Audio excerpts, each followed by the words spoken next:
السلام علیکم ورحمۃ اللہ وبرکاتہ۔ الحمدللہ رب العالمین والصلاة والسلام علی اشرف الانبیاء والمرسلین وعلی آلہ واصحابہ ومن تبعہم بإحسان الی یوم الدین، اما بعد۔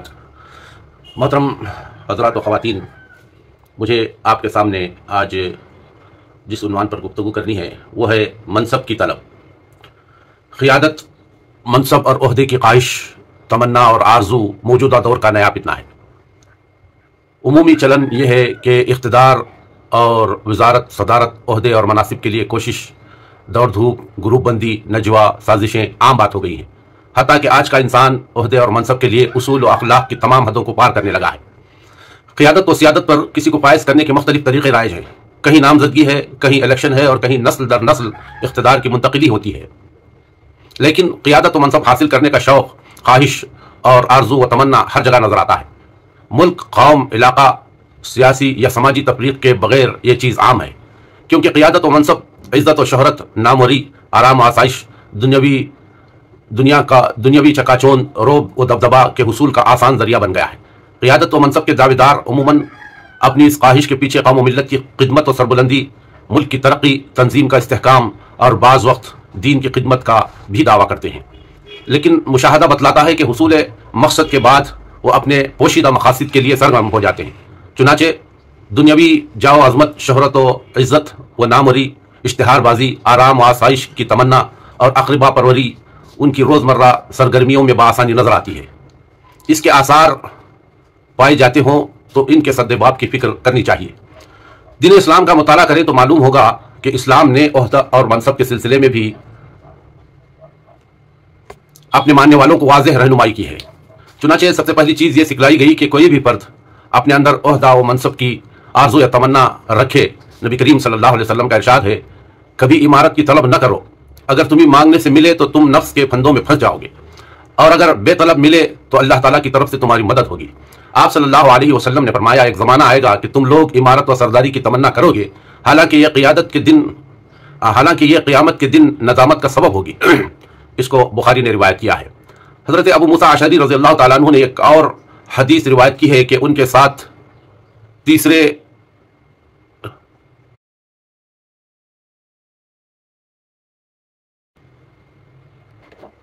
حضرت ابو موسیٰ اشعری رضی اللہ تعالیٰ عنہ نے ایک اور حدیث روایت کی ہے کہ ان کے ساتھ آئے ہوئے اشعریوں میں سے دو اشخاص نے نبی کریم صلی اللہ علیہ وسلم سے عہدہ طلب کیا، تو آپ صلی اللہ علیہ وسلم نے فرمایا، ہم اس شخص کو جو عہدے کا طلبگار ہو کام اور عہدے کی ذمہ داریاں سپرد نہیں کرتے۔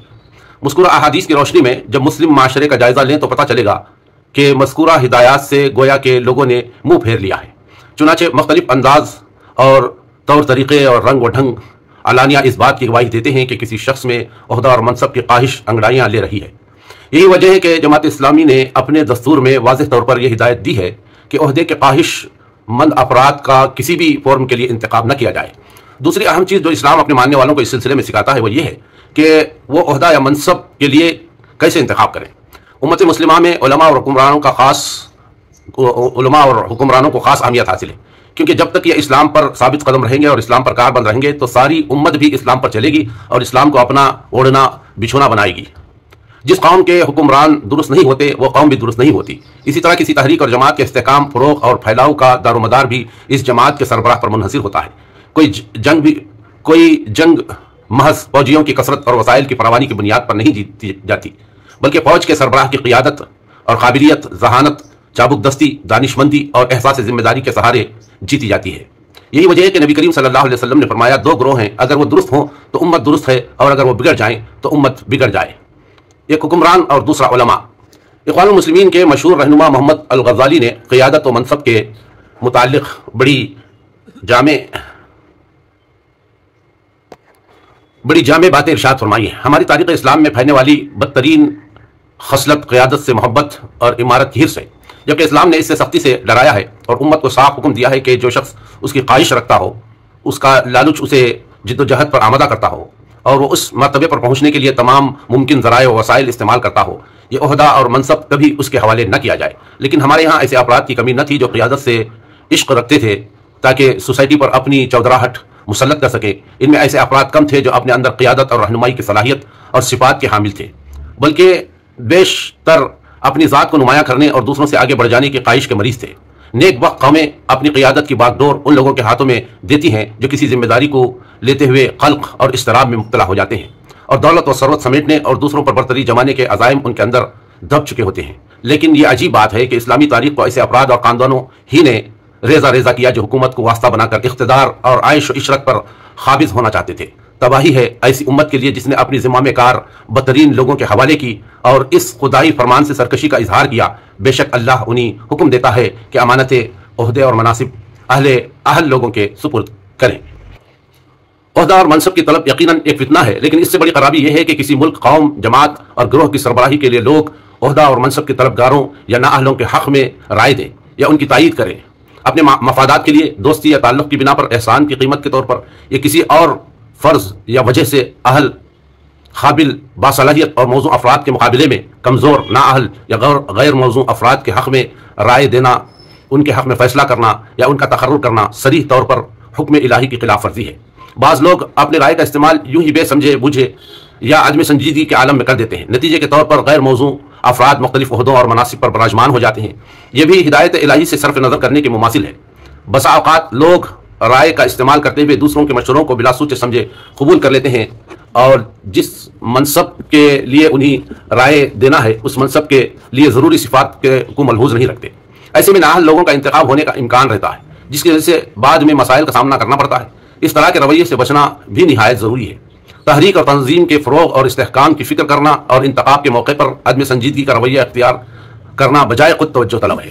نبی کریم صلی اللہ علیہ وسلم نے فرمایا، جب امانتیں ضائع کی جانے لگیں تو قیامت کا انتظار کرو۔ پوچھا گیا، یا رسول اللہ صلی اللہ علیہ وسلم، امانت کا ضائع ہونا کیسے ہوگا؟ فرمایا، جب کام نااہل کے سپرد کیا جانے لگے تو قیامت کا انتظار کرو۔ فی زمانہ تنظیمیں، ادارے، انجمنیں اور سوسائٹیوں کے عہدے اور منصب نام و نمود مختلف فوائد و مراعات، عیش و سرور کا ذریعہ بن گئے ہیں، جس کی وجہ سے عہدوں اور مناصب کی طلب اور لالچ میں اضافہ ہو گیا ہے۔ اس کا نتیجہ یہ ہے کہ تنظیم در تنظیم اور فارم در فارم کا لامتناہی سلسلہ ہر طرف نظر آتا ہے۔ بدقسمتی سے دین دو ملت کی خدمت کے دعوے دار، تقوی و پرہیزگاری کے پیکر بھی اس کیفیت سے محفوظ نہیں رہ سکے۔ حالانکہ اللہ کے آخری رسول صلی اللہ علیہ وسلم نے قیادت و منصب پر فائز افراد کو ان کی ذمہ داریوں کے تئیں واضح احکام بیان فرمائے ہیں اور وعیدیں سنائی ہیں۔ جسے اللہ تعالیٰ کسی رعیت کا راعی بنائے اور وہ اپنے فرض کی ادائیگی میں خیانت کا ارتکاب کر کے مر جائے تو اللہ تعالیٰ اس پر جنت حرام کر دیتا ہے۔ جسے اللہ عز و جل نے مسلمانوں کے بعض امور کا نگران بنایا اور وہ ان کی ضروریات سے بے پرواہ ہو کر بیٹھا رہا، اللہ تعالیٰ بھی اس کی ضرورت سے بے نیاز ہو جائے گا۔ ترمذی نے اس کو روایت کیا ہے۔ جس بندے کو خدا نے کسی رعایا کا حکمران بنایا اور اس نے اس کے ساتھ پوری خیرخواہی نہ کی تو وہ جنت کی خوشبو نہ پا سکے گا۔ جو شخص اپنے سے زیادہ اشخاص کا ذمہ دار ہے، وہ قیامت کے دن اللہ تعالیٰ کے حضور اس طرح آئے گا کہ اس کے ہاتھ اس کی گردن سے بندھے ہوئے ہوں گے، پھر یا تو اس کی نیکی اس کو آزادی دلائے گی یا اس کے گناہ اس کو ہلاک کر دیں گے۔ جس کسی کو مسلمانوں کے معاملات کا ذمہ دار بنایا گیا اور اس نے قرابت داری کی بنا پر کسی کو ذمہ دار مقرر کیا تو اس پر اللہ کی لعنت ہے۔ اللہ تعالیٰ اس کی طرف سے نہ کوئی صدقہ قبول کرے گا اور نہ سفارش، یہاں تک کہ اللہ تعالیٰ اسے جہنم میں داخل کر دے گا۔ جس نے عصبیت اور قرابت داری کی بنا پر کسی شخص کو حاکم مقرر کیا حالانکہ لوگوں میں اس سے بہتر شخص موجود تھا تو اس نے اللہ، اس کے رسول اور مسلمانوں کے ساتھ خیانت کی۔ اسلام میں قیادت و سیادت کا مقام دین کے قیام، اعلاء کلمت اللہ کی سرزمین پر اللہ کے احکام و فرائض نافذ کرنے اور اہل حاجات کی ضرورتیں پورے کرنے کے لیے متعین کیا گیا ہے۔ حضرت عمر بن خطاب رضی اللہ تعالیٰ عنہ نے فرمایا، سربراہ کی ناسمجھی اور جذباتی اور بے سمجھے بوجھے کام کرنے سے زیادہ نقصان دہ اور ناپسندیدہ کوئی دوسری نادانی نہیں ہے۔ ایک حاکم کی عائش کوشی سے زیادہ اللہ کو کسی اور کی عائش کوشی اور جہالت ناپسند نہیں۔ جو لوگ قیادت و منصب پر فائز ہوتے ہیں ان کے مشیروں اور معاونین کے کردار کی بھی بڑی اہمیت ہوتی ہے۔ اگر وہ رضا الہی کو اوڑھنا بچھونا بناتے ہیں تو اہل منصب کی صحیح رہنمائی کر سکتے ہیں اور حق و ناحق اور صحیح و غلط کا بر وقت اظہار کر سکتے ہیں، جس سے اہل منصب اور قیادت پر مامور افراد بھی حق و انصاف پر قائم رہ سکتے ہیں اور دنیاوی خرابیوں سے محفوظ رہ سکتے ہیں، ورنہ وہ عیش و عشرت کے اسیر، دنیا کی چکا چوند سے متاثر، مفادات کے غلام، اقربا پروری کے پروردہ بن جاتے ہیں۔ چنانچہ حضرت کعب بن عجرہ رضی اللہ تعالیٰ عنہ فرماتے ہیں کہ ایک مرتبہ ہم 9 آدمی بیٹھے ہوئے تھے کہ نبی کریم صلی اللہ علیہ وسلم تشریف لائے اور فرمایا، دیکھو میرے بعد ایسے عمرہ آئیں گے جو ان کی جھوٹی باتوں کو سچ کہے گا اور ان کے ظلم کرنے میں مدد کرے گا، نہ اس کا مجھ سے کوئی تعلق ہے اور نہ میرا اس سے کوئی تعلق۔ قیادت کے دن وہ میرے حوض کوثر پر بھی نہ آ سکے گا۔